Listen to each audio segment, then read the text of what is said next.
Je pense que depuis un certain nombre de décennies, pour beaucoup, vous n'étiez pas encore né ou tout juste né, moi je suis né un peu avant, moi j'avais 10 ans déjà, il y a, je dirais, plusieurs phénomènes qui se sont produits. Alors même, il y a, si, moi un exemple, c'est que je suis là, j'étais pas né par contre.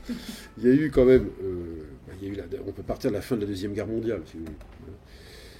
Mais il y a eu surtout, plus proche de nous, la délégitimation du marxisme, après 68, et qui apportait malgré tout, quoi qu'on en dise, une vision de l'histoire qui pouvait conduire au goulag, mais il y avait une vision de l'histoire. Donc il y avait, c'était pas du nihilisme, ça, c'était une croyance en quelque chose.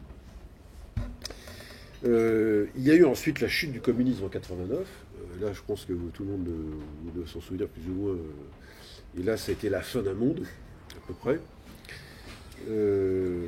Et dans l'entre-deux, entre 68 et 89, il y a eu la crise, bien sûr, du marxisme, la délégitimation du marxisme, et de là, nos sociétés occidentales se sont engouffrées dans une fascination, je dirais, pour ce dont on parlait relativement peu. Finalement, c'était reconnu comme des faits juridiques, même constitutionnels, mais on n'en parlait pas à ce point, c'était les droits de l'homme. Le discours sur les droits de l'homme est monté en puissance et est devenu finalement une véritable idéologie. C'est-à-dire que ce n'est pas simplement une garantie des droits de l'homme, ce qui est parfaitement fondé contre l'arbitraire du pouvoir, on peut dire ça. Jusqu'à là, il n'y a pas de problème. Mais c'est devenu un phénomène en soi qui a servi de substitution à toutes les idéologies qui se sont effondrées et qui étaient de type collectif, forcément. Donc là, c'est pas le nihilisme. On croyait dans la nation, la République, le socialisme aussi dans sa version réformiste, qui n'était pas révolutionnaire. Il y avait des ancrages collectifs, même des transcendances aussi bien à gauche qu'à droite. Et tout ça s'est effondré progressivement, ça ne s'est pas fait en un jour bien sûr, et donc le discours sur les droits de l'homme est devenu un discours extrêmement prégnant, et un discours qui s'est axé essentiellement sur les droits de l'individu, parce que quand on dit droits de l'homme, c'est les droits de l'individu. Donc l'individualisme ultra s'est monté en puissance. On est passé d'ailleurs du discours libertaire 68 ans, on peut dire, qui n'était pas que communiste. Dans le gauchisme, il y avait des courants, mais aussi anarcho-libertaire, pour aller comme Mendy, par exemple, une figure emblématique. Un discours aussi néolibéral, d'ailleurs, qui se croise, d'ailleurs, souvent. Libéral-libertaire, comme on dit, bon, puisque vous êtes issu de la manif pour tous, c'est le mariage pour tous, et à mon avis, l'expression très, très d'aujourd'hui, une espèce de convergence libérale-libertaire. Et aussi bien des gens d'une certaine forme de droite que d'une forme de gauche peuvent parfaitement s'y retrouver d'ailleurs. Et donc c'est l'expression type, à mon avis, des droits de l'individu, droit à reconnaissance, on pourrait dire. Alors, le problème, c'est que, précisément, fonder une société sur l'exclusivité, enfin la seule conviction en quelque sorte serait celle des droits de l'homme comme dans leur version bien souvent la plus individualiste, ne permet absolument pas d'organiser, structurer un monde commun. Alors j'ai pas encore dit bien commun pour l'instant, j'ai dit monde commun. C'est même exactement le contraire. Et de fait, si on regarde en gros la trajectoire, notamment au cours de ces dernières décennies, mais même les plus récentes, il y a eu tout le phénomène des bout de people, de l'immigration, réfugiés politiques en tout genre, et maintenant nous avons la crise des migrants. Nos sociétés sont moins que jamais des sociétés qui vivent sur une cohésion. Elles sont fragmentées socialement, fragmentées culturellement, et le multiculturalisme de fait, par exemple, est devenu même en tout cas tout un courant à droite d'ailleurs, comme à gauche, à en faire même un multiculturalisme normatif. J'ai même un livre ici que je pourrais vous montrer après, intéressant. Donc on est dans des sociétés aussi de plus en plus fragmentées, et où le drapeau, en quelque sorte, des droits de l'homme, du coup, n'en est que plus agité, puisqu'il s'agit de défendre, par exemple, les minorités culturelles, les minorités sexuelles, puisqu'on parle des mariages pour tous, les minorités, etc., toutes les minorités du monde. Et voilà. Donc on est aussi devant des politiques qu'on peut appeler des politiques de l'identité, qu'on aurait bien tort d'ailleurs de réduire à des politiques qui seraient forcément menées par l'extrême droite ou la droite la plus à droite, réalité, elle est aussi menée même par la gauche. Puisque les uns, bien sûr, défendent les blancs, les majoritaires, et les autres défendent les minorités culturelles, mais en fait, c'est le même schéma qui fonctionne. C'est la politique de l'identité. Simplement que les deuxièmes qui sont à gauche, eux, vous diront non, on n'est pas du tout identitaire, on ne défend pas le parti majoritaire des Blancs, on accueille un l'autre, etc. Mais en réalité, ils sont aussi identitaires. Et ce qui est intéressant, prenons un exemple très concret. La pauvre Morano qui s'est fait recadrer par le patron, elle a eu la grosse bêtise, on va dire ce qu'elle a commis, c'est de parler, de dire la France est un pays de race blanche, ce qu'avait dit le général de Gaulle. C'est ici une phrase du général de Gaulle. Le problème, c'est que Danine Morano n'est pas le général de Gaulle.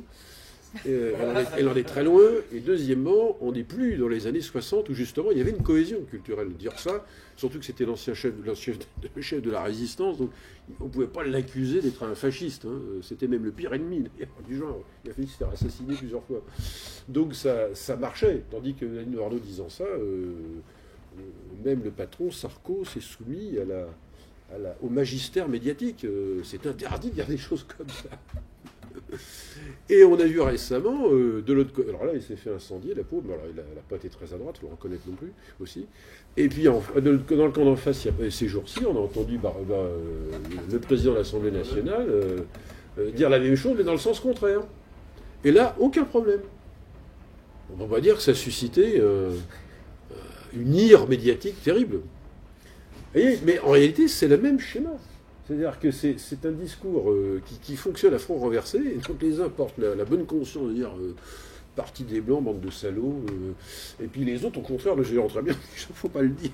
Donc, mais on est dans une logique de l'identité, donc qui est dangereuse, et y compris peut-être même encore plus dangereuse par ceux qui ne se feront surtout pas recadrer parce qu'eux sont bien.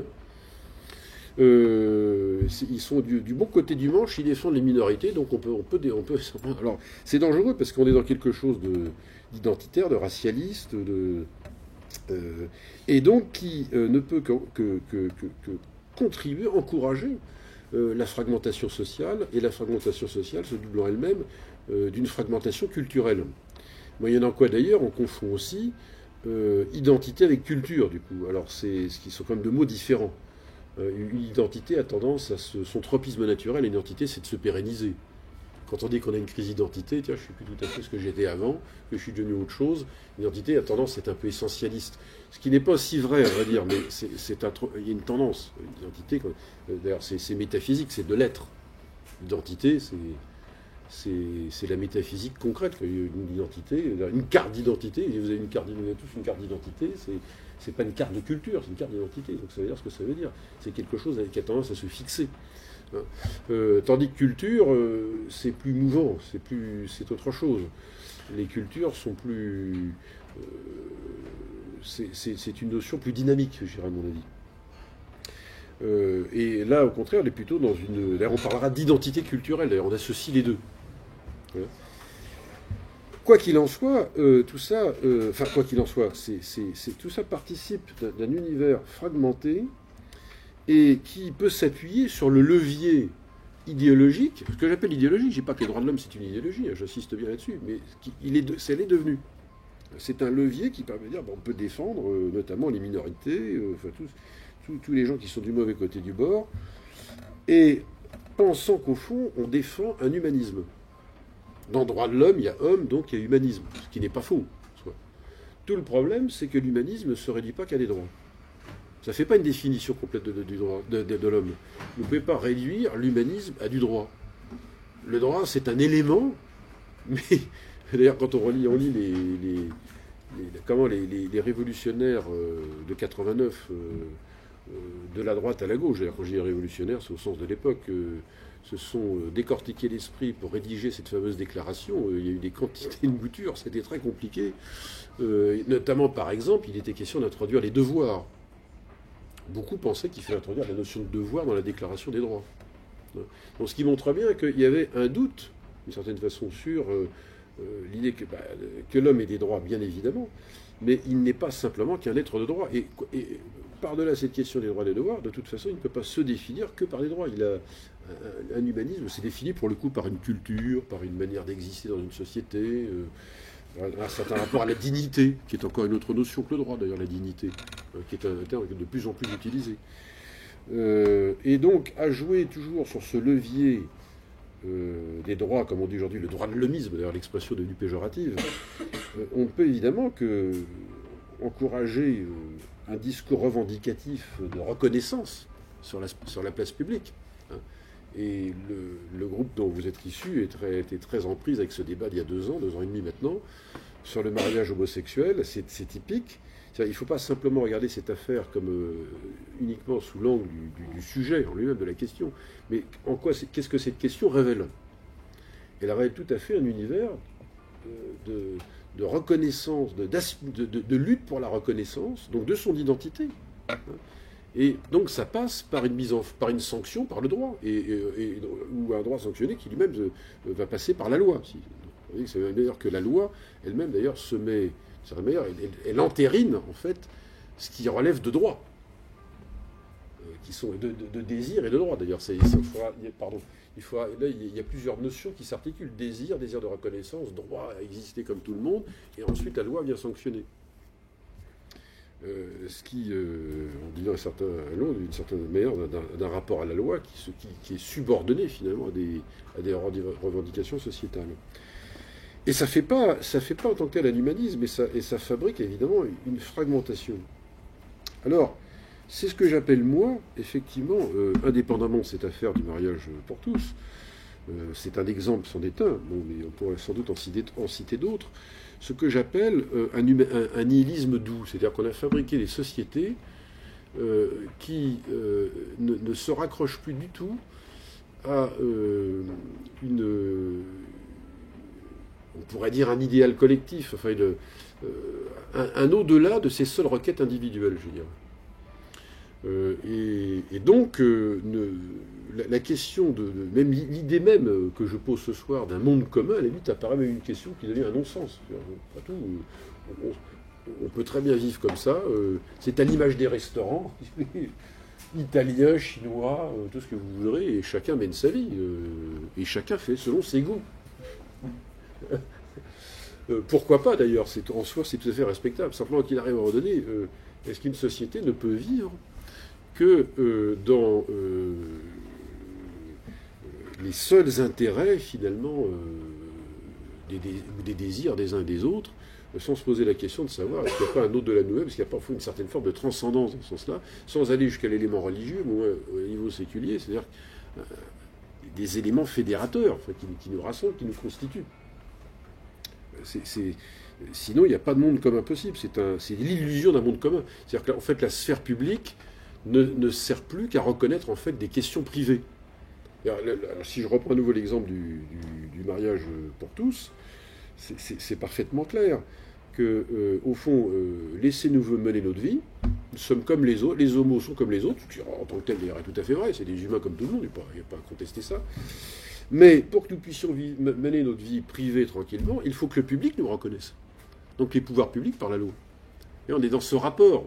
Hein. Et ensuite, fichez-nous la paix, on mène. Oui. Donc c'est catégoriel, si vous voulez. Hein. Mais ça ne pose pas. Un autre exemple. Il existe en France depuis environ 2-3 ans, je crois. C'est pas des fanatiques. Je ne dirais pas ça. Mais il existe un parti musulman de France. J'ai été voir un tout petit peu le programme. Le programme dit politique du parti en question n'a rien à voir avec ce qu'était la démocratie chrétienne autrefois. C'est-à-dire, on défend notre fromage, on croit chrétien, on est là pour ça, mais la société, on n'a strictement rien à faire, on est là pour défendre nous. Non, c'est pas ça. Il y avait comme idée, comme les communistes avaient la leur, les démocrates chrétiens avaient la leur, ou les gaullistes avaient la leur, une certaine vision collective de la société, quoi. Si les problèmes de parti, c'est purement corporatiste. C'est la défense, alors cuisine halal, le machin, c'est les intérêts de la communauté. Et le parti n'existe que pour ça.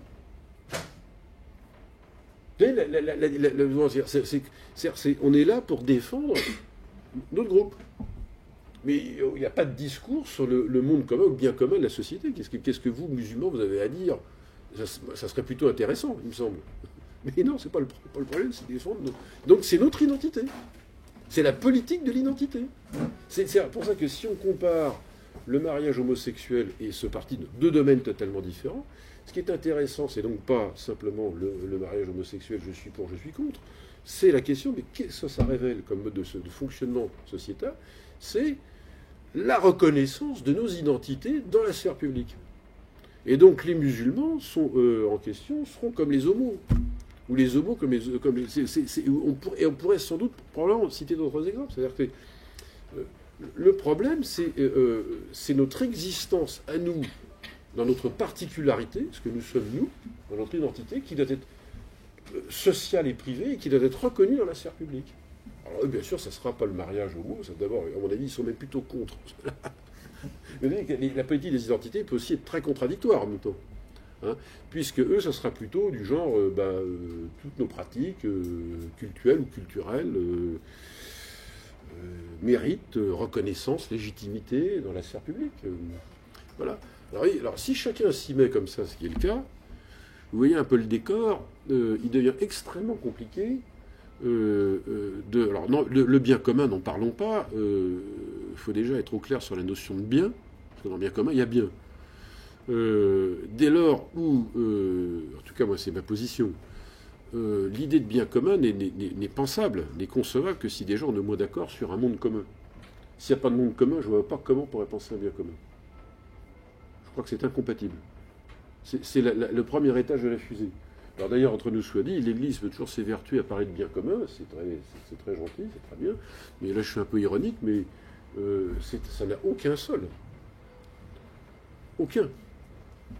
Vous m'excuserez, mais le sol culturel, pour ça, il faudrait qu'il existe.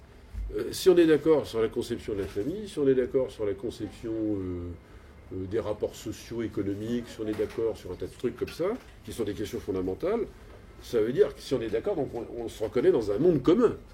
Là, il y a un monde commun. Et donc, on va pouvoir s'accorder sur la possibilité d'un bien commun. Mais si ce monde commun, il y a déjà plus... Il y a une fragmentation quasi complète de l'être collectif, c'est-à-dire d'exister collectivement, alors là, il va falloir se lever de bonne heure pour qu'il y ait un bien commun. D'ailleurs, on est dedans. Hein.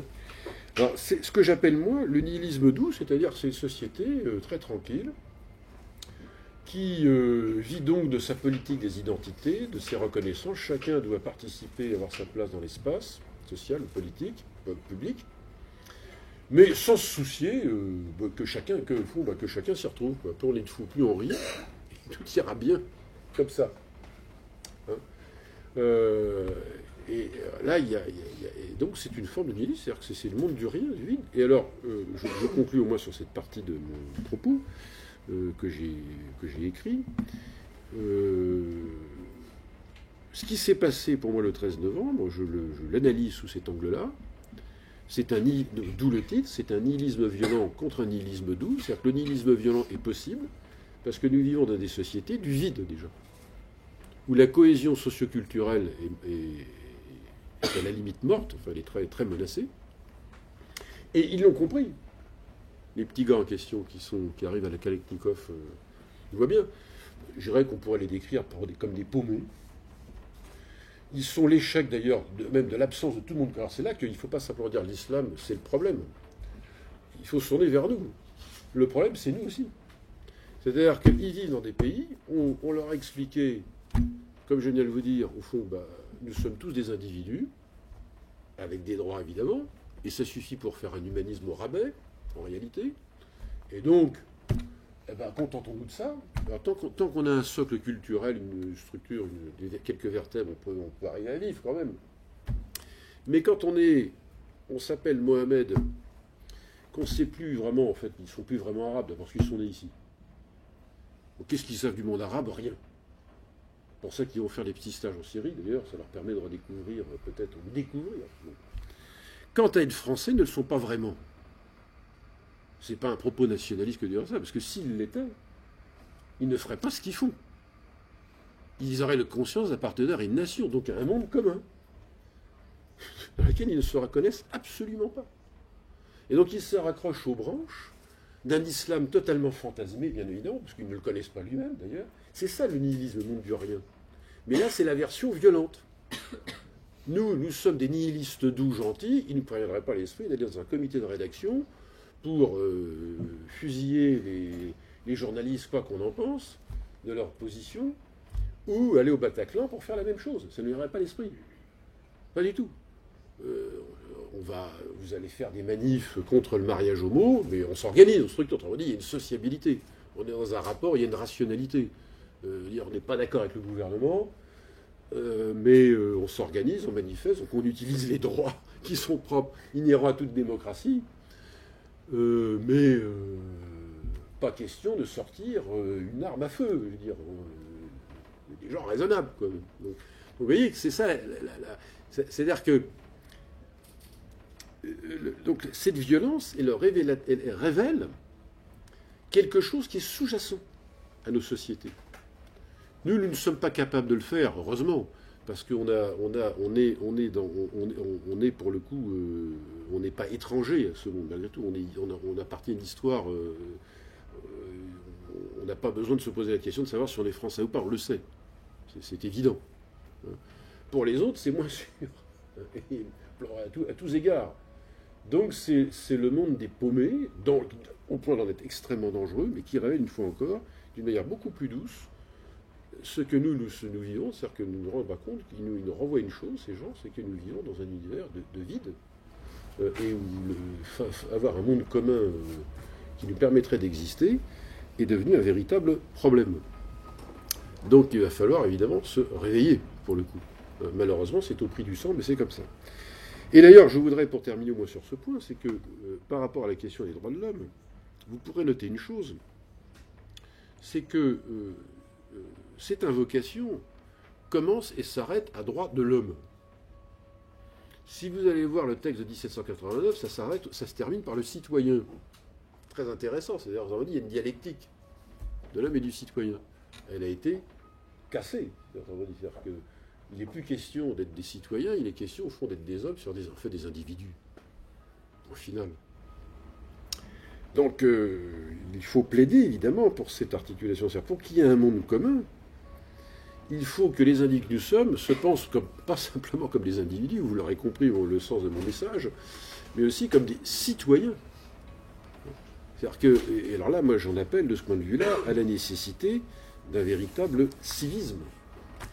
Il ne peut pas y avoir de monde commun s'il n'y a pas de civisme. Et dès l'instant, et si on tient à ce bienfait précieux qu'est la démocratie, c'est le régime politique par excellence qui sollicite notre sens civique. Je ne vois pas comment on peut vivre en démocratie si on perd tout sens civique. C'est pas simplement je suis citoyen d'eux, ça c'est facile. Le problème c'est que tous ceux qui ont eu recours aux actes violents ont tous un passeport français, donc ils sont citoyens. Ne leur parlez pas de civisme, c'est tout à fait autre chose. Et donc, et d'ailleurs, laquelle citoyenneté est vécue de plus en plus, d'une certaine façon, comme une sorte de droit. Alors ça confère des droits, le droit de l'homme et du citoyen, c'est pas faux, il y a des droits, elle confère des droits. Mais elle confère aussi des obligations. Et si la citoyenneté confère des obligations ou des devoirs, ça veut dire ce sentiment, on ne peut être habité par ce sentiment que si on a conscience d'appartenir à une collectivité. Et on ne peut avoir conscience d'appartenir à une collectivité que si on se reconnaît dans son histoire. Je regrette, mais nos ancêtres sont les Gaulois. Ça peut être un mythe si vous voulez, c'en est un. Je ne suis pas convaincu que mes ancêtres étaient des Gaulois, mais les mythes donnent à penser et à vivre.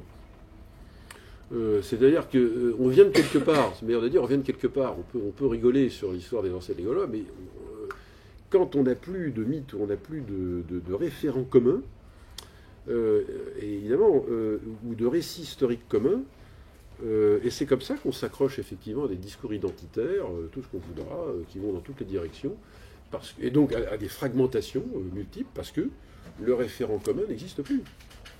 Tout simplement. Alors la citoyenneté, c'est indéniablement aussi une obligation de dire mais j'ai des devoirs envers le pays, la nation à laquelle j'appartiens. C'est pas que des droits. Je suis Donc, si je ne suis pas d'accord avec ce qui se fait dans tel et tel sujet de société, eh ben, que je le dise et que je participe justement à la vie civique de ce pays. Et je ne vois pas d'autres conditions pour que, je dirais comme condition, comme moyen, c'est pas une fin en soi, c'est un moyen, que de vouloir s'exiger la possibilité d'un monde commun et voir plus idéalement un bien commun. Alors, bon, je vois que le temps passe et on est toujours beaucoup plus long. Vous me direz que si, il faut m'arrêter. Ne sentez-vous très à l'aise, ensuite on peut passer à des questions. Bien sûr, il y a ensuite, mais peut-être que je vais passer là-dessus parce que je vois que je vais être trop long. Bien sûr, ensuite, il y aura à réfléchir, mais là, je pose ça à titre, disons, de suggestion pour la réflexion. Pour ce qui est du bien commun en tant que tel, le bien commun, c'est une vieille notion. On peut la faire remonter à Aristote, qui lui-même ne parlait pas, alors que d'abord il était grec et ne parlait pas latin, donc bien commun, ça vient du latin, déjà ça fausse un peu les choses, parce que Aristote ne connaissait pas la notion de bien commun, en fait, il parlait plutôt de la cité comme elle se suffit elle-même. D'ailleurs, ce qui a donné le mot autarkia en grec, ça donne autarcie, qui est un terme très mal porté de nos jours, parce que vivre en autarcie, ça veut dire, aujourd'hui on dirait que vous êtes dans le repliement, comme il faut s'ouvrir à l'autre, vous mieux ne pas être autarcique. Mais pour un grec, au contraire, c'était très bien. Vivre en autarkia, c'est-à-dire qu'enfin, on peut vivre la plénitude de notre condition politique et donc tendre vers le bien. Mais il y a toute une histoire de cette notion de bien commun. Alors, nous, on vit plutôt dans le christianisme l'a repris sous sa forme latine pour ce qui est du monde médiéval et catholique latin. Alors, ça donnait bonum commune, bien commun, bien sûr. Alors là, on est dans notre langue. La difficulté aujourd'hui, c'est qu'évidemment, là je me répète, c'est que dans les sociétés extrêmement marquées par de l'individualisme, on a plus tendance à être du côté de la conservation de soi que du bien commun, ou de la communauté d'intérêt. Encore que les juristes ou même les philosophes politiques modernes parlaient au moins d'intérêt général, c'est le sens de l'intérêt général. Mais l'intérêt général, c'est pas le bien commun, c'est un peu en dessous, mais il y a quand même le sens de l'intérêt général. Alors, il y a, bien sûr, là, il faut réfléchir à des modèles d'élaboration de ce bien commun. Je laisse ça nous mènerait un peu loin. Je me répète un peu sur ce point. Pour moi, en tout cas, parce que c'est pour attirer votre attention sur une position, en tout cas, qui est la mienne, je pense qu'il y a une condition qui est très importante à notre époque, c'est que nous vivons, alors oui, d'ailleurs je ne me répète pas complètement parce que je ne l'ai pas dit, ce point, je ne l'ai pas évoqué, nous pensons, d'ailleurs, c'est d'où ma référence à la Deuxième Guerre mondiale, à la fin de la Deuxième Guerre mondiale tout à l'heure, nous vivons dans des sociétés européennes. Quand je dis des sociétés, je parle de nous, Européens. Et donc pas que françaises, européennes, sociétés européennes. Et notamment à l'Ouest. D'ailleurs, on voit bien les débats sur les migrants et comment dans les pays d'Europe centrale, ils font un peu la grimace quand même. C'est moins qu'on puisse dire, parce qu'ils n'ont pas la même histoire, c'est pas les mêmes Européens. Et j'ai été beaucoup dans ces pays-là et je vois ce qu'il y a derrière. Nous vivons dans des sociétés qui se pensent comme des sociétés post-historiques. Le traumatisme de la Deuxième Guerre mondiale a fait que les nations, ce qui est une imposture intellectuelle totale, mène à la guerre, je reviendrai là-dessus après. Et donc l'Europe a fait la paix, ce qui est faux, puisque l'Europe a pu se faire si les nations sont d'abord fait la paix après. Le modèle franco-allemand étant un modèle du genre. Donc, mais on entend ça partout. Les nations, c'est... Alors donc, l'histoire est dangereuse. Le XXe siècle, 2 guerres mondiales, on nous dit, maintenant il faut être gentil avec tout le monde. Donc tout passe par le droit, là aussi d'ailleurs, les rapports pacifiés. Et la politique, c'est une affaire utile à condition qu'on vive, bien sûr, d'une manière très humanitaire, je dirais, beaucoup plus qu'humaniste. Et donc, dans des rapports pacifiés, il n'y a plus d'ennemis, tout se passe très bien. On a vécu là-dessus pendant 50 ans. Donc, on est sorti de l'histoire, parce que l'histoire, c'est pas le paradis. Au contraire, c'est risqué, l'histoire. C'est vrai. C'est vrai. Mais le problème, c'est que si on veut vraiment vivre si on veut rechercher le bien commun ou un monde commun, c'est une notion qui est éminemment politique. Il faut faire la politique pour voir. Alors la politique, c'est pas de l'angélisme. On est vraiment politique lorsqu'on se sent rattaché à une condition historique. C'est-à-dire que nous faisons partie ici de la nation française, c'est une histoire.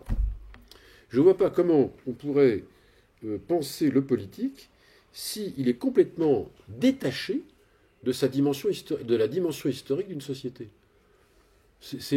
Il suffit d'aller voir, c'est très concret, comment, par exemple, les pédagogues de la Troisième République ont enseigné l'histoire. On avait le vieux Ballet Isaac, c'est loin, ensuite il y a eu la gare des Bichards, et puis après ça, bon. Alors maintenant, il suffit, moi j'ai des étudiants L1 à l'université, ils sortent ils ont la tête encore dans le lycée, vous leur faites des cours d'histoire des idées, bien, culture historique est nulle. Alors, mais moi ce que je constate avec bonheur, d'ailleurs, je vais vous dire, c'est qu'on pourrait se dire, le prof qui va nous faire cours, je leur fais des cours de philosophie politique, ils n'ont jamais entendu parler de ça de leur existence. À 18 ans, ils arrivent, ils tombent sur moi. Qu'est-ce qui va se passer? Eh bien, je constate qu'au bout de 6 mois, les gens disent, alors quand est-ce qu'on a notre cours de philosophie politique? Il y a 1 an. C'est un truc inexistant. Les meilleurs d'entre eux avaient été en terminale et fait de la philo. Et l'histoire, ils en ont fait, mais ils en ont fait à la sauce d'aujourd'hui, c'est-à-dire rien. C'est le monde du rien, c'est ça le monde du rien. C'est-à-dire l'école, qui est le haut lieu de la civilisation, par définition, elle est là pour transmettre une humanité. Une humanité, donc un humanisme, et pas ce bazar droit de l'homiste. Un humanisme. Si l'école ne fait pas ça, eh ben, c'est auto-liquidé. Et nous avec. Soyons clairs. C'est-à-dire, c'est le vecteur de transmission d'une humanité et d'une civilisation. L'humanité, c'est pas abstrait. L'humanité, je ne sais pas de quel pays vous venez, il y a une humanité chinoise ou vietnamienne, je ne sais pas de quel pays vous venez, ou asiatique, c'est une civilisation. C'est un certain type d'humanité. L'Europe, c'en est un autre. C'est concret, l'humanité. Ça passe par une manière de faire comment on se lie ensemble. Dans civilisation, il y a civilité. C'est le même mot. Donc, si l'école ne transmet pas ça, alors évidemment, comment voulez-vous, on appartient à une collectivité, mais c'est quoi être français? Si on apprend aux gamins en question la domination coloniale, même pas l'expansion, la domination, le droit des femmes, ce contre quoi je ne suis absolument pas contre, rassurez-vous, mais je veux dire, c'est des thèmes moralisateurs, c'est l'histoire, vous voyez, thématisée, et ils ne savent plus du tout ce que c'était que les guerres de religion au XVIe siècle, ou ils ne savent pas grand-chose. Comment voulez-vous de savoir, mais d'où vient-on? Qui sommes-nous? Alors, le problème de l'identité, il ne faut pas se leurrer, il va apparaître, forcément, si vous ne transmettez rien. Et moi, je les vois dans les cours, et personne en l'été, je dis avec bonheur, c'est que je constate qu'ils n'attendent que ça. Alors, comme dans tout groupe, il y a des hiérarchies, il y a des pas bons, des moyens, des bons, puis des très bons. Ça, d'accord, faut pas. Je ne dis pas qu'ils sont tous. On n'est pas. J'arrive pas en disant Platon, c'est moi, et vous allez acquérir la lumière. Dans 6 mois, ça sera gagné. Ils sont tous dans le soleil, dans le ciel des idées éternelles. Il ne faut pas rêver. Mais je vois bien qu'il y a un besoin de colonne vertébrale. Et il le demande parce qu'il y a un vide. Le monde du rien, le nihilisme, il y a un vide. Il y a un vide. Alors si ça ne s'est pas fait au lycée, il faut rattraper ça à l'université, il faut y aller. Mission très importante. Métier d'avenir que d'être enseignant-chercheur, il faut le faire. Sinon, c'est comme les parents. Il y a beaucoup de parents parmi vous. Il faut être éducateur. Donc là, c'est le lieu de dire, il n'y a pas de conditions politiques sans le rattachement à une histoire commune, et qui permet d'avoir un monde commun. On est quelque part. Alors, l'histoire, bien sûr, on ne va pas refaire le Malais Isaac, on est dans un autre monde. C'est-à-dire qu'il faut, si je reprends l'exemple des musulmans, il faut leur dire, écoutez, très bien, si vous voulez un islam de France, je n'aime pas cette expression. Elle est équivoque. Moi, je dis, il faut un islam français. Parce que l'islam de France, la problématique est individualiste. C'est-à-dire, c'est un islam de France. C'est-à-dire, de France, c'est-à-dire quoi? Mais vous êtes rattaché là. Mais c'est français ou c'est de France? C'est le territoire ou vous êtes vraiment français? Vous rentrez dans le récit commun ou pas? Vous êtes prêts à ça? Oui ou non? Ça, c'est pas une problématique individualiste, ça, c'est une problématique collective. Vous voulez rentrer dans la nation? Très bien. Welcome, chers amis, allez-y, mais vous allez rentrer dans le récit. Mais donc, il y a une puissance accueillante et il y a une puissance qui demande. On peut, effectivement, faire ça. C'est-à-dire que tout le contraire d'un schéma xénophobe. Mais il y a des exigences. Mais ces exigences, il faut que nous soyons encore capables de les formuler. Et on n'est pas capable de les formuler dès l'instant on ne sait plus nous-mêmes qui est-on. Si effectivement on n'est pas rattaché à une histoire commune. C'est tout. Donc il n'y a pas de conditions politiques sans conditions historiques. C'est clair et net. C'est pas possible. Hein. Alors, en même temps, c'est pas faire du conservatisme étriqué. L'histoire évolue, les sociétés évoluent, bien sûr. Il y avait pas tant de musulmans il y a plusieurs décennies. Il faut faire avec les réalités. Il n'y avait pas des Asiatiques. Il y avait pas. Donc, bien sûr qu'une société. Bien sûr, tout ça est à prendre en compte. Mais vous voyez, je crois que ça, c'est. Si on veut qu'il y ait un monde commun vu d'un bien commun, c'est une notion capitale. Alors, pour conclure, moi je dirais, ce que je vois que je suis, à mon avis, dans les 40 minutes, le lien avec la laïcité, moi je. Non, mais je voudrais quand même échanger. Le lien avec la laïcité, moi je le vois là, c'est-à-dire que la laïcité, c'est un machin. C'est devenu un machin. Je ne méprise pas la laïcité, qui est bien utile, mais qui est agité comme les droits de l'homme d'ailleurs. C'est pareil, c'est un truc agité, et qui ne sait plus où il va, parce que d'où les débats sempiternels entre laïcité ouverte ou laïcité fermée. Quand on commence à mettre des adjectifs à un substantif, c'est-à-dire que le substantif ne signifie plus rien. Alors il faut rajouter un adjectif pour qu'il prenne sens. Là, il y a un problème. C'est symptomatique, tout simplement. Alors, cette laïcité, elle oscille entre... Elle-même devient d'ailleurs identitaire. Elle-même d'ailleurs devient identitaire, alors qu'elle devrait être fédératrice de l'ensemble, donc du collectif. Elle-même devient identitaire. Alors on le voit bien, et d'ailleurs aussi bien à droite qu'à gauche. D'ailleurs, les laïcards sont transversaux. Il ne faut pas d'ailleurs faire un procès en sorcellerie quand même. Parce que vous voyez, alors je comprends des maires qui sont sur le terrain, il faut qu'ils règlent des sacrés problèmes. J'ai ramené quelques documents ici, la cuisine, machin, pour les gamins, comment on fait. D'ailleurs, là, j'ai pas le temps de dire les choses, mais ce qui est intéressant, c'est de voir comment c'est formulé. Tout de suite, ils vont penser. Le problème, c'est qu'ils vont se dire, ils ou les maires ou d'autres ou les éducateurs, bon,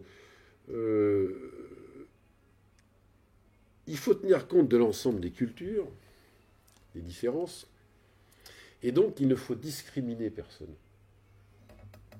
Ce qui est un piège quelque part. Le vocabulaire de la discrimination est un vocabulaire équivoque. Alors qu'il y a tous les avantages, bien sûr, de l'attitude humaniste. Si vous dites que la discrimination c'est équivoque, je vais me faire passer pour un méchant garçon qui en a. Ben oui, mais la notion de discrimination se greffe en fait sur un schéma individualiste.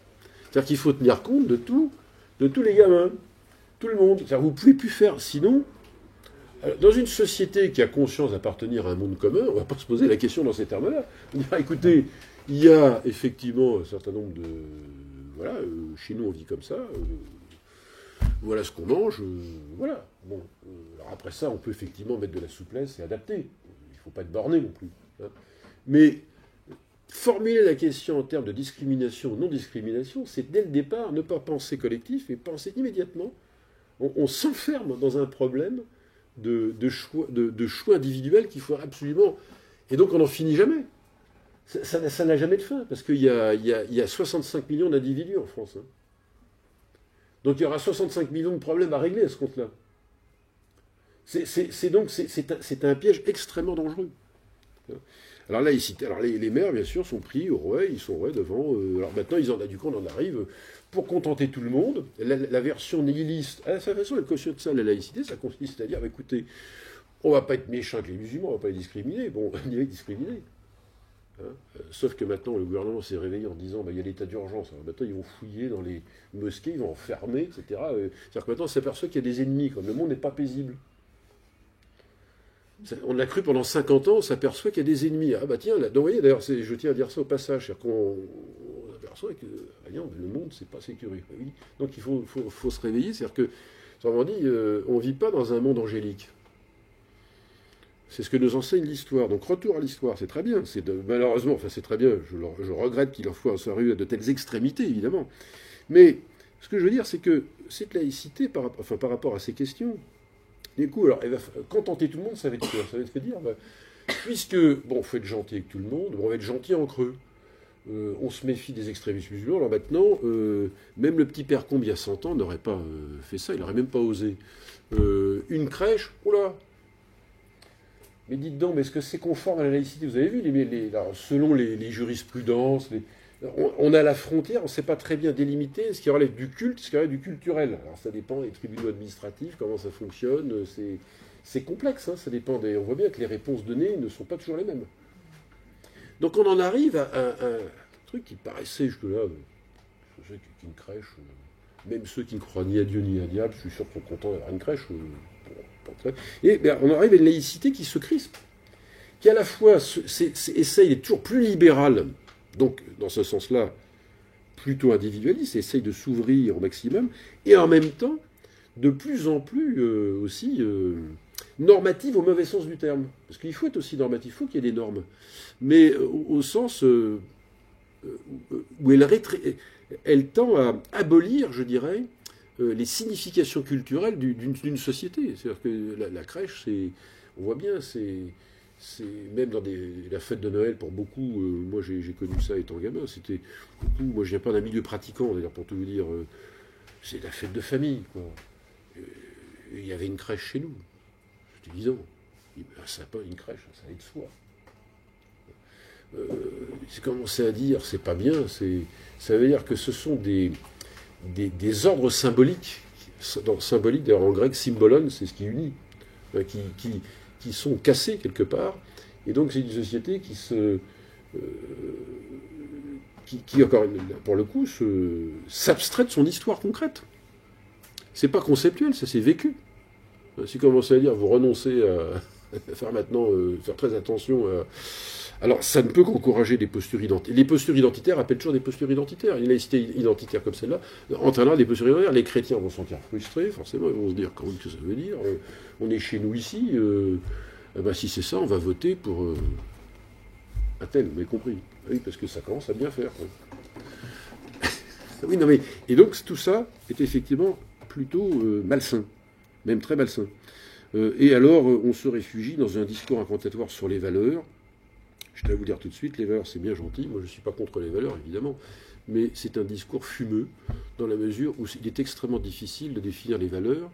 Et encore en plus, il faut les hiérarchiser et leur donner un contenu. Donc, c'est une abstraction absolument totale. Absolument totale. Alors là, moi, si par exemple, on parle de la solidarité, c'est une valeur, oui, très bien. Je suis d'accord. Vive la solidarité. Moi, je suis pour la solidarité, figurez-vous, c'est très bien. Mais là, vous êtes solidaire avec qui? Comment vous avez formulé la chose?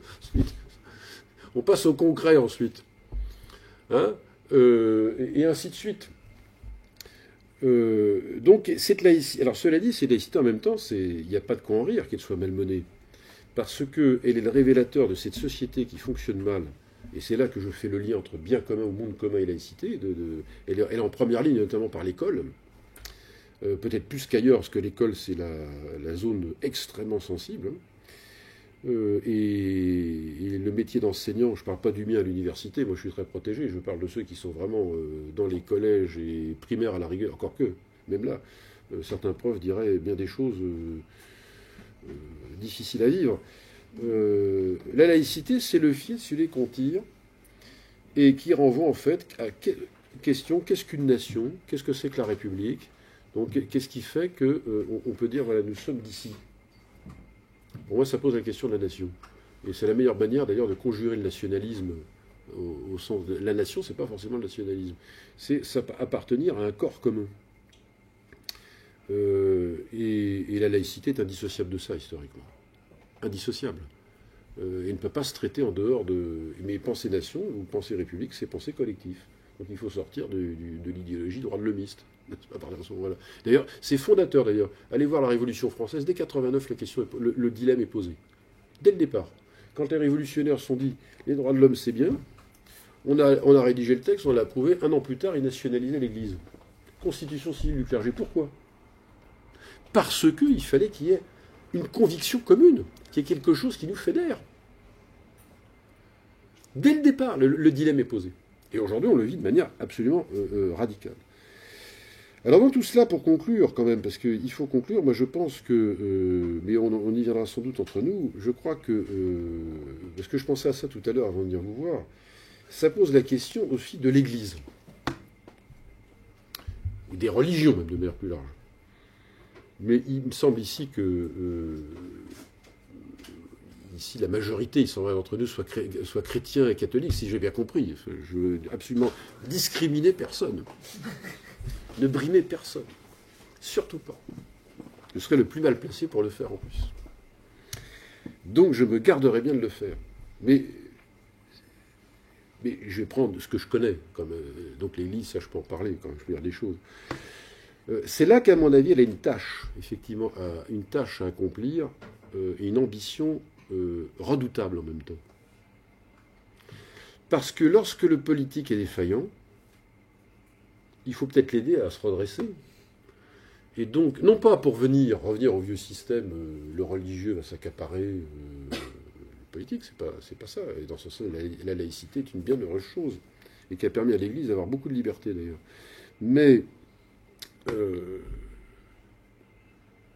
je crois que c'est la tâche de l'Église pas comme communauté bien sûr, et parce que de citoyens croyants, d'ailleurs, moi j'aime bien dire, citoyens croyants, il n'y a pas que des croyants, il y a des citoyens.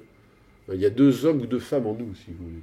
Pour le croyant, il a sa foi, mais il y a le fidèle, le fidèle foi, c'est la même chose d'ailleurs. C'est la même racine. Et puis il y a le citoyen, on est quelque part. On n'est pas apesanteur, on est situé quelque part. Et puis il y a les autorités aussi, mais pas forcément que les autorités, d'ailleurs au sens clérical finalement d'ailleurs. Quand je dis autorité, alors bien sûr, elles ont des choses à dire, et elles sont situées pour, hein, vraiment. Mais pas uniquement. Je crois que ce dont nous manquons cruellement, à mon avis, c'est d'une autorité spirituelle qui sait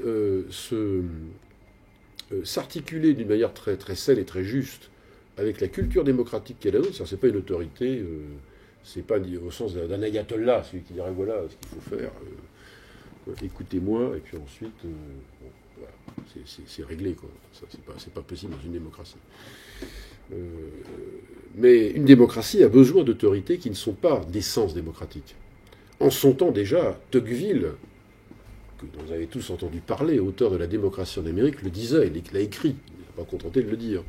Il disait d'ailleurs que un des grands paradoxes de la démocratie, comme c'est le monde de l'opinion, et l'opinion par définition est instable, c'est qu'elles auront besoin, même si on est sorti de structuration religieuse, elles auront besoin en fait d'autorité spirituelle, elles auront besoin de vérité même. Ils auront besoin d'éléments transcendants, qui sont stabilisateurs. Alors, depuis Tocqueville, depuis les années 1840, on a fait du chemin. Hein. Mais donc, ces analyses sont en partie dépassées. Et en partie, les questions demeurent aussi. Et ça reste pertinent. Et même plus que jamais. Et donc, je pense que un discours d'autorité spirituelle manque, à mon avis, assez cruellement. Je ne veux pas être méchant à l'égard de nos hiérarques, mais quand même... dans ce domaine-là, je crois qu'on est faible quand même. Et pour nous dire, par exemple, qu'est-ce que c'est qu'une nation, qu'est-ce que c'est que vivre ensemble, quelles sont les médiations que l'on se donne pour vivre collectivement et se sortir du marasme de ce nihilisme doux, que je qualifie de nihilisme doux, au travers d'une société qui semble ne vouloir exister qu'au travers des droits de chacun. Et là, je crois qu'il y a une mission, une tâche urgente, parce que nous sommes vraiment là au pied du mur. L'année 2015, on l'a pris en pleine figure en France. D'autres sont passés par là avant nous. J'étais aux États-Unis, on le sait très bien, bien sûr, en 2001. Parce que on n'est pas, je dirais que ça sera le mot de la fin. Hein, on n'accède pas directement à l'humanité. L'humanité, c'est un concept abstrait. Je reviens là-dessus. En fait, bien sûr qu'il y a une commune humanité, ça c'est important, il y a un universel. Et en termes de catholicité, c'est le même mot, il y a un universel. Un chrétien ne peut que comprendre ça. S'il ne comprend pas ça, il faut qu'il aille, faut qu'il retourne à ses sources. C'est comment ? À la confession. Oui, si vous voulez, mais pas uniquement, il faut qu'il se reforme un peu. Il y a une visée de l'universel. Le chrétien, c'est visé. Mais l'universel, l'humanité, on n'y accède pas en prise directe. On y accède par des médiations, donc par du particulier. Et c'est le propre même de l'incarnation chrétienne. Quand on dit Dieu s'est fait homme, c'est bien, c'est vrai. Et en même temps, je trouve que la formule est risquée. Moi, j'aime bien dire, non, le Verbe s'est fait juif. C'est pas homme, c'est quoi, c'est homme ? Il est où ? Où ? Quand ? Parmi qui ? C'est concret. C'est pas une abstraction, Dieu s'est fait homme. De quel homme s'agit-il ? Jésus était juif. Soyons clairs. Il était juif. C'est tout. Un Palestinien juif. Donc c'est cette humanité-là. C'est à un moment donné précis. C'est tout. C'est donc ce qui condamne d'entrée de jeu tout anti-judaïsme et tout antisémitisme, évidemment. Quand on a dit ça, déjà, au moins, on a réglé le problème. Clair et net, ça coupe le court à la logique. Et pourtant, on a été long à le comprendre. Mais, c'est-à-dire que, donc, on parle à l'humanité par des médiations particulières. Hein. Et donc, par exemple, ici, en France, ou en Europe, plus largement, c'est la tâche des églises, c'est de parler, de nous parler. À nous, comme Français. Comme modalité d'accès à l'humanité. Le français, c'est une modalité d'accès à l'humanité. C'est une langue, c'est pas qu'une langue, c'est pas fonctionnel, c'est une culture. Ah oui, on retrouve les cultures. Mais qui n'est pas l'identitarisme, c'est la culture. C'est être allemand, être espagnol, être chinois, c'est un mode. Hein. Et là, l'universalité prend sens. Je crains fort que, pour l'instant, on en soit plutôt à une manière de... nous péchons, si je puis dire, par une confusion, à mon avis, dans le monde chrétien occidental, qui est confusion entre un véritable humanisme et un humanitarisme. C'est-à-dire qu'on est gentil. On se sent obligé d'être gentil. Et il ne faut pas devenir méchant, c'est pas ce que je préconise, rassurez-vous.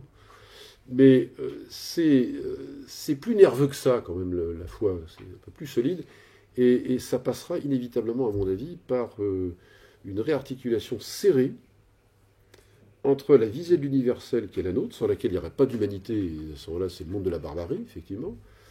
Mais cette visée de l'universel passe par des appartenances particulières, passe par des cohésions internes, et donc par le contraire même du reniement de ce que nous sommes, de nos histoires particulières. C'est être français, c'est pas un bout de papier. Et dire ça n'a rien de nationaliste. Ça n'a rien à voir.